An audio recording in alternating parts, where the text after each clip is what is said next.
Hello everyone, welcome to the Daily Dharma Gathering for Friday, May the 27th. My name is Janet and I will be your host for this gathering.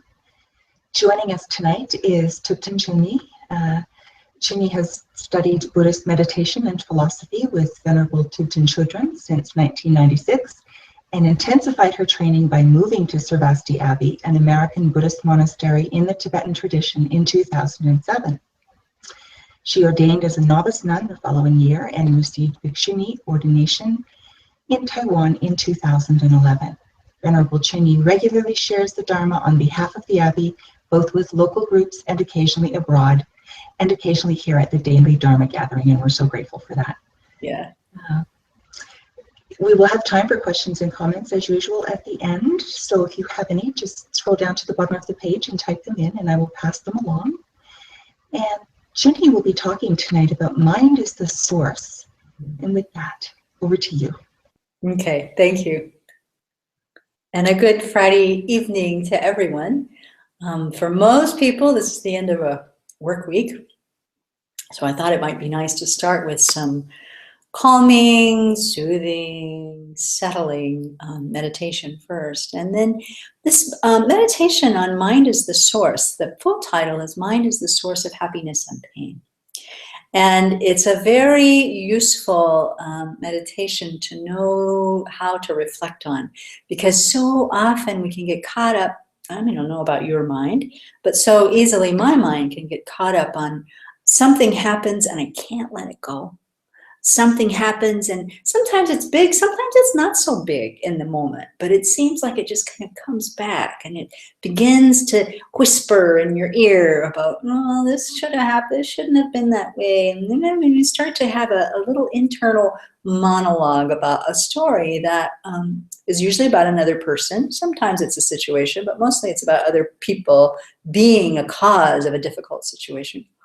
And it opens some doors as a different way to look at that situation, to be able to let it go and actually use it for a Dharma practice. So that's where I want to take us tonight on a Friday night.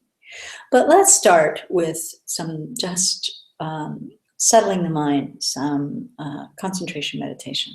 So whether you're in a chair or on a cushion or even on the couch, although if you're on a couch, you might try sitting in something a little firmer. But whatever you're doing, take your meditation posture so that your spine is straight. You're holding yourself up. Shoulders are level. Hands are either in the lap, left hand on the bottom, right on top with thumbs touching, or on your resting on your thighs.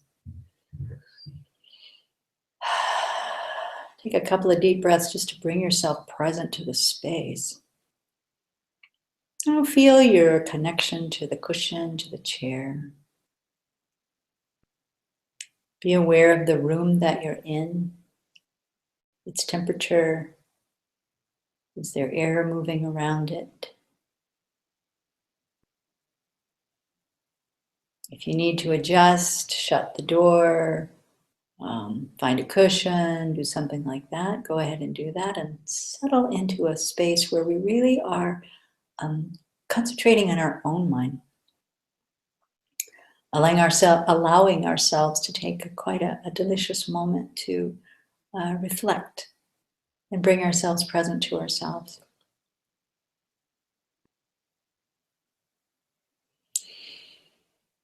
So lips are closed, teeth are not clenched but closed, tongue behind your top front teeth, eyes lowered.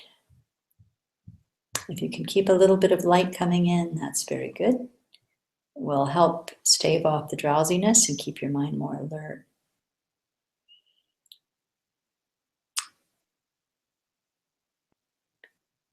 So again, being aware of your body in the space, bring your attention inside your own body, if you will.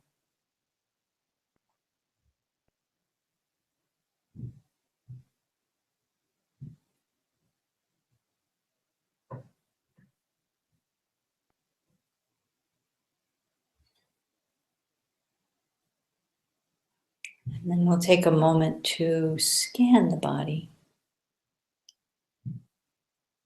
Starting with the bottoms of your feet. Being aware of sensations that are there. Noting what you notice. And especially if you find any tension or discomfort, breathe into that and see if you can just let it soften.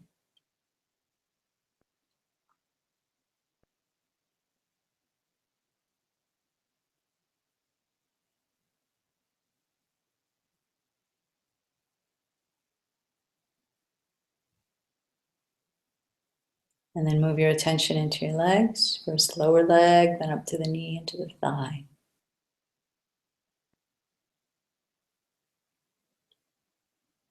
Again, being aware of sensations in your legs.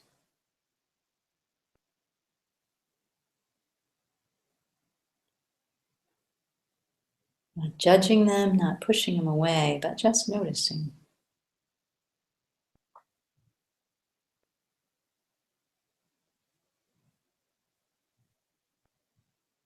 And if there is tension there or discomfort, breathe into your legs. And allow that to soften.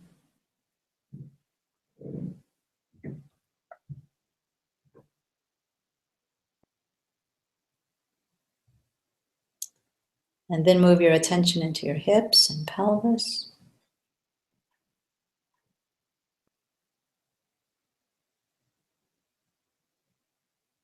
Then up your spine in the back, vertebra by vertebra from your tailbone right up to the nape of the neck. Being aware of any sensations in your back.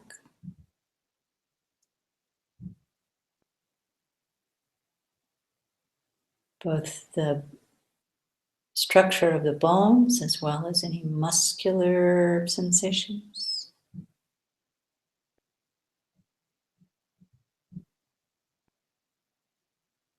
If you need to lift your shoulders or flex a little bit to let it relax, go ahead and let your spine find a natural place. Breathe into it. See if you can let the tension release.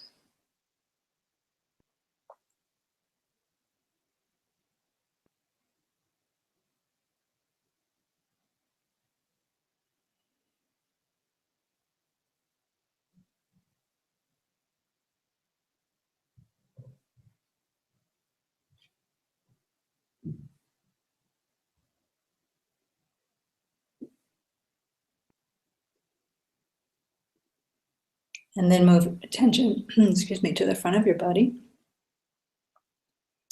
From the lower belly, scanning up through the center part of your torso. Chest up to the collarbone.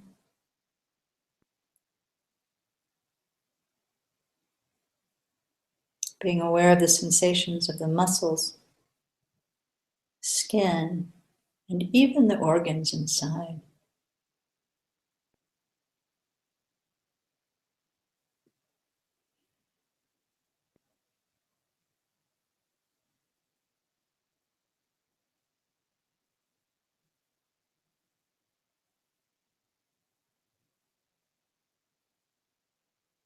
Notice if you find any tension or discomfort. Let your breath go into those places.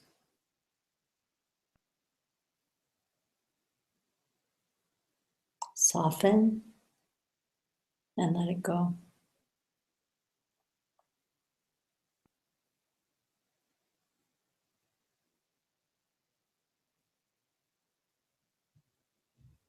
And then move your attention into your neck, shoulders. If you've spent time driving or typing, been on the computer, you might want to lift your shoulders up and let them drop. Open up that space. Just let it drop a few times. Let the weight of your shoulders open up the neck. Notice any tension.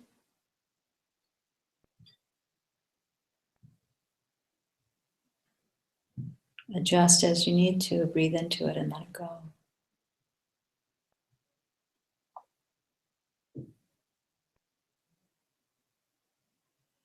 And then moving your attention into your jaw, face, being aware of the tension in the muscles of the face.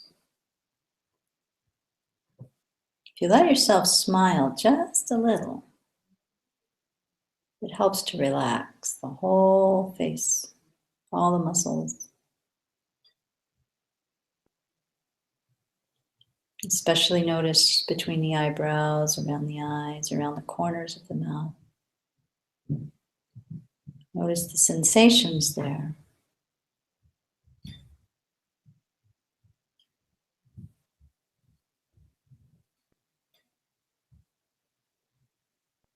And let any tension just release.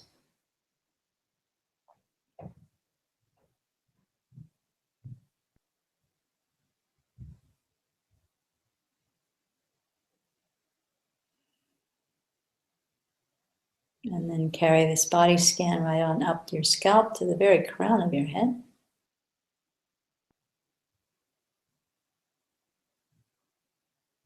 Notice sensations, breathe into your scalp.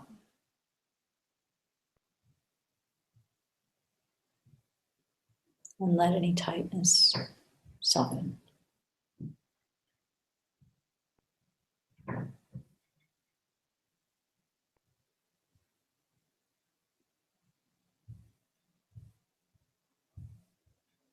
Now with the body very relaxed yet firm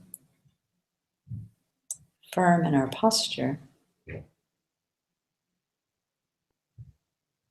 and perhaps through finding a little balance in the body, the mind is a little quieter.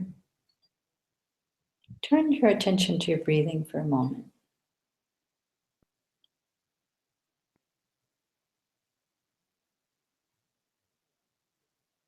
Aware of the in-breath, the out.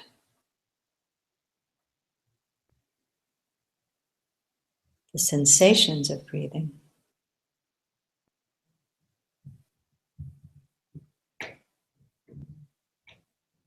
All the interrelated parts of the body that are in motion as we breathe.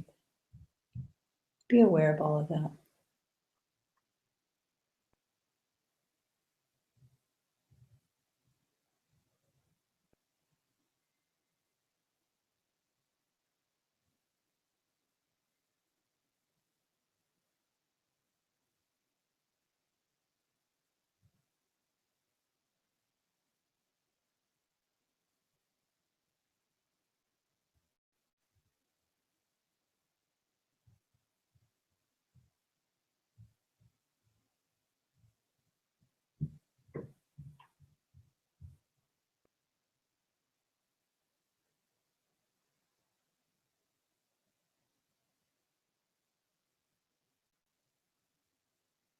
And let's set a motivation for our time together tonight. Just reflect on how precious it is to have a community where we can share something that's quite personal for us. Our aspiration to find wholeness, to find peace, to cultivate our good heart. Whatever our personal motivation for joining the Daily Dharma Gathering, let's really appreciate the connection with other people. Appreciate all the causes and conditions that bring it about. It requires the participation of so many people for it to happen. How we share in that.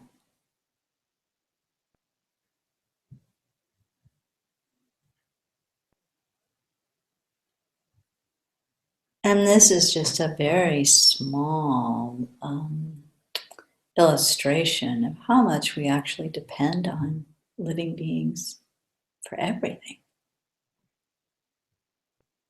For our food, our clothing, our home, our transportation, our education, everything we have, everything we know, everything we enjoy has all come about through the efforts of other beings.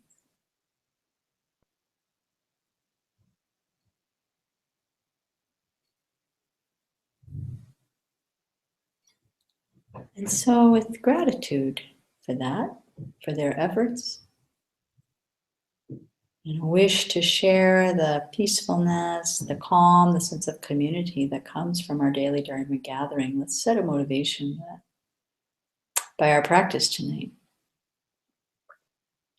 other beings may have the same sense of community, an opportunity to cultivate their good qualities. And by wishing them all happiness, may we create the causes for ourselves to be able to fully awaken in order to bring that about for everyone.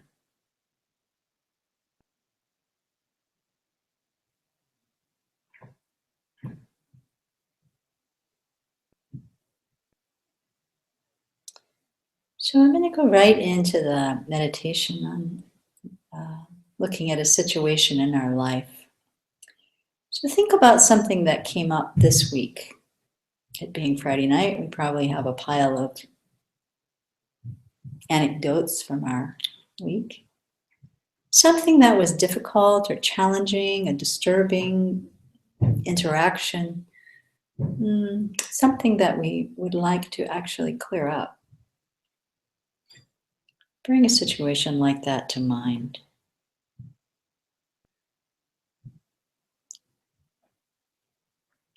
An interchange with someone that you're not so happy about. Maybe.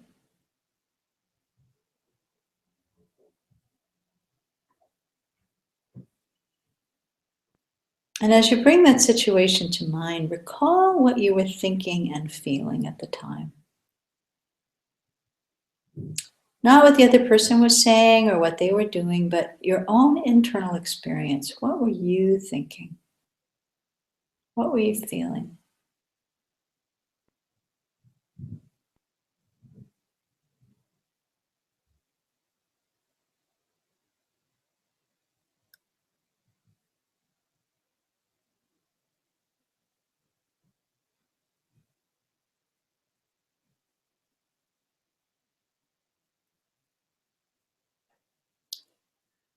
And as you think about it, think about how you described this story to yourself. How did that influence how you experienced it?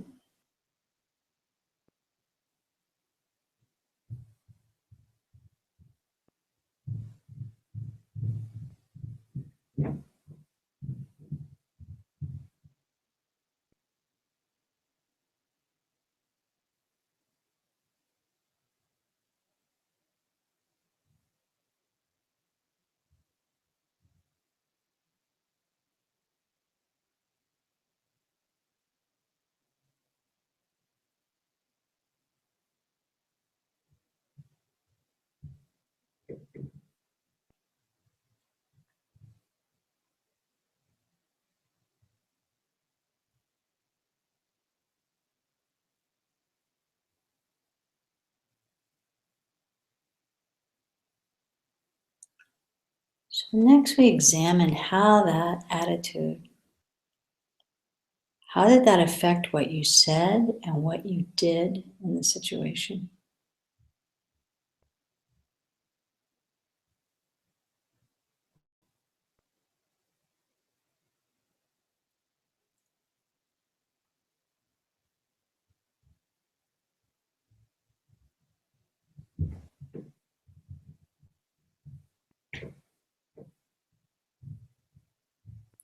And then how did your words and actions affect the situation?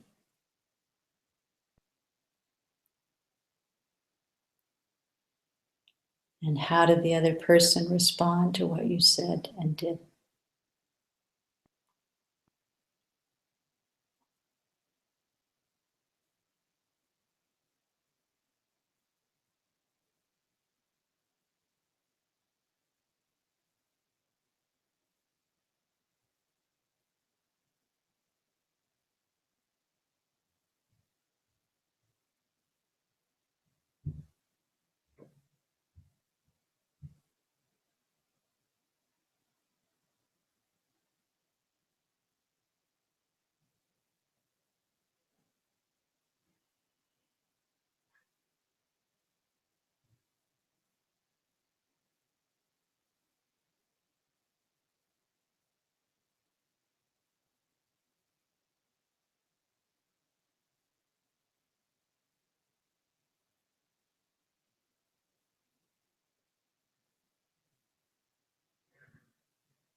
So as we look at how this unfolded in our own role in the situation, we can ask ourselves, was the view of the situation, the way we saw it, was that realistic?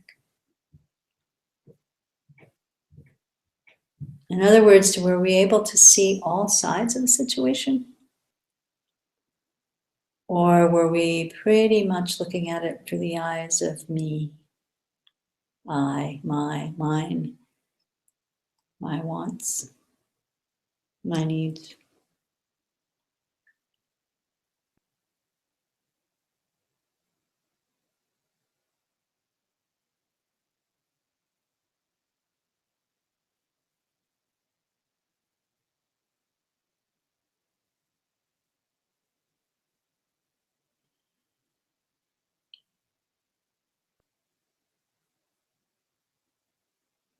And then, is there another way we could have seen this situation? If we'd had a broad mind, we were able to see all sides.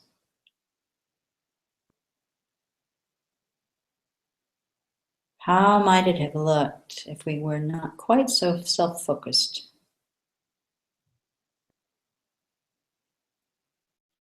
And how would that have changed the experience?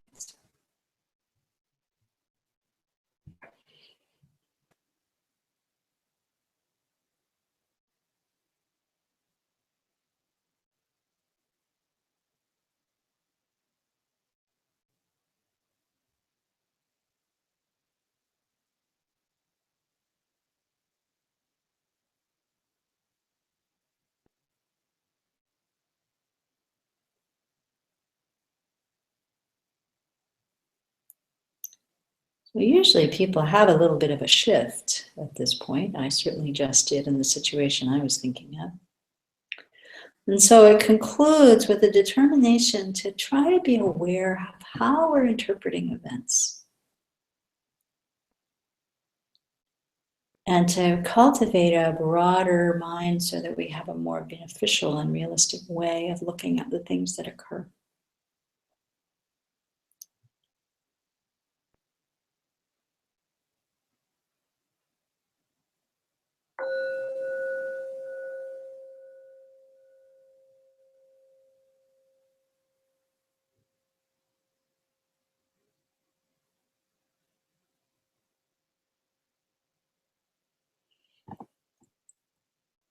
So our theme for this month, I know, was practicing in daily life or something like this. And this kind of meditation, this kind of reflection is really how we bring the Dharma into and analyze, the very situations that we get caught up in. And then our afflictions are running and suddenly we're saying things we'd never meant to say to people we don't want to hurt often.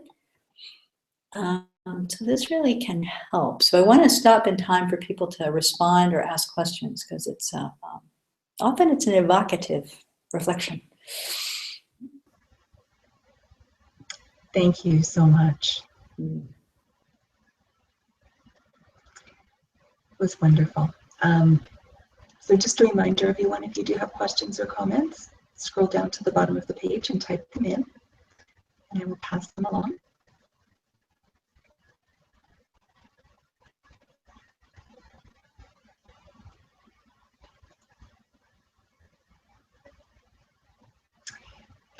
It's interesting, what came up for me is that the more distance I get from this situation, which actually happened a little over a week ago,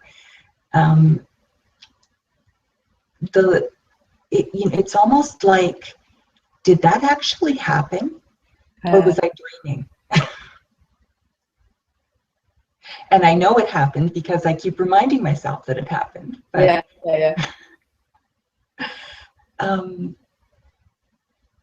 and yeah, it was, I told myself that I was looking at it from everybody's perspective, but it was mostly about me.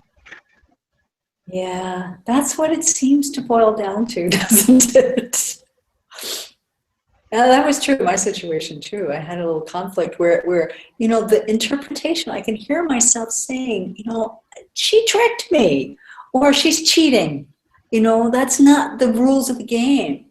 But if I think about it in this way and thinking about what the other person's needs were, then who made that rule up? I did. It's my rule. And then you say something that's so hurtful. I did something that was so hurtful, kind of out of a sense of betrayal. But that sense of betrayal actually came from my own mind. Yeah. And the point of the meditation is not to make us feel guilty and bad about our interchanges with people, but it does give us the space to be able to apologize if we need to, or to open a bigger space to reinterpret the event for ourselves so that we can let it go, put down our own anger, and be more aware of how our mind is guiding us in these things. Mm-hmm. Yeah.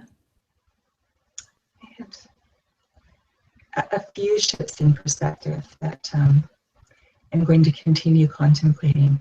But, Yeah, good. yeah, thank you for that. Anything else? I'm not seeing any questions or comments. Okay. It does take a moment or two sometimes. Oh, we do have a comment here from Sandy, who says, thank you for this important guided meditation.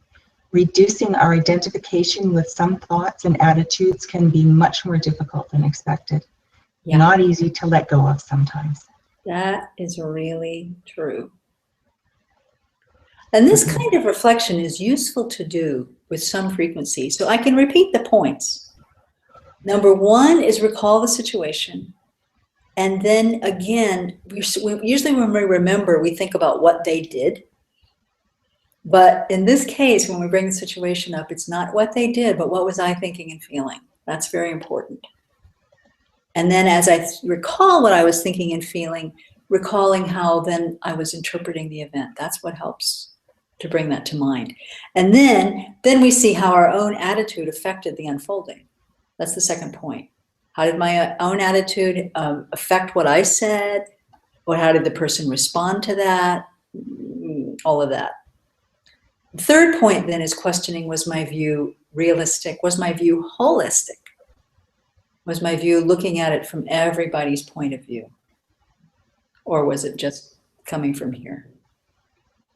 And then the fourth point is to think about an alternative. If I'd been able to open in that moment, if I could have, how would that have affected the experience, or how would I have felt differently? And then conclude to just be aware of how we interpret events. Do you have time for one last comment, Jenny? Sure. Okay. This one is from Sue. Sue says, I'm wondering if my perception that I was being criticized stemmed from a place of feeling that I am supposed to be criticized, not good enough in some way.